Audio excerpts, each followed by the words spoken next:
SSC 26-এর শিক্ষার্থীরা আজকের রাতটা শেষ হইলেই তোমাদের কালকে বাংলা প্রথম পত্র পরীক্ষার মাধ্যমে তোমাদের বোর্ড পরীক্ষা শুরু হচ্ছে। সো এক্সামের আগের রাতে তোমাদের সাথে কিছু টিপস শেয়ার করবো। আমি তোমাদের নাজমুল সাকিব ভাইয়া, পড়াশোনা করতেছি অ্যাপ্লাইড কেমিস্ট্রি কেমিক্যাল ইঞ্জিনিয়ারিং ডিপার্টমেন্টে। সো আজকের রাতটা অলরেডি এখন 9টা বেজে গেছে। সো তোমাদের যা পড়া তোমরা তো অলরেডি বিগত 3-4 দিন ধরে পড়াশোনা করছো। সো আজকে এই সময়টা এসে জাস্ট বেশি কিছু প্রেশার না নিয়ে এমসিকিউটা একটু দেখতে পারো।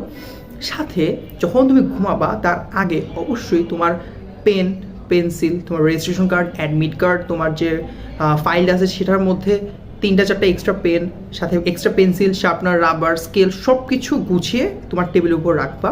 এবং রাত 11টা থেকে 11:30টার মধ্যে চেষ্টা করে 11টার মধ্যেই দ্রুত ঘুমিয়ে পড়া।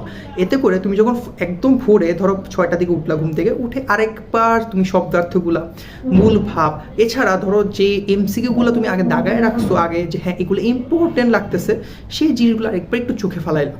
এতে কি করলো যে কঠিন জিনিসগুলো তোমার ব্রেনে আরেকবার ভালোভাবে সেট হইলো এবং তুমি মেইন পরীক্ষায় ভালোভাবে দেখো এমসিকিউ সিকিউটা খুব ভালো করে দিয়ে আসতে পারছো।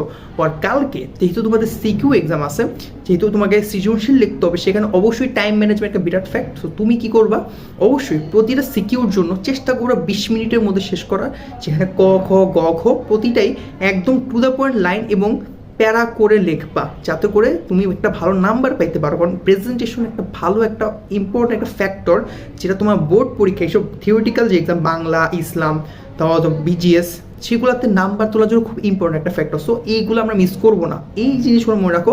কালকে পরীক্ষা, আশা করছি তোমার খুব ভালো একটা পরীক্ষা দিয়ে আসতে পারবা।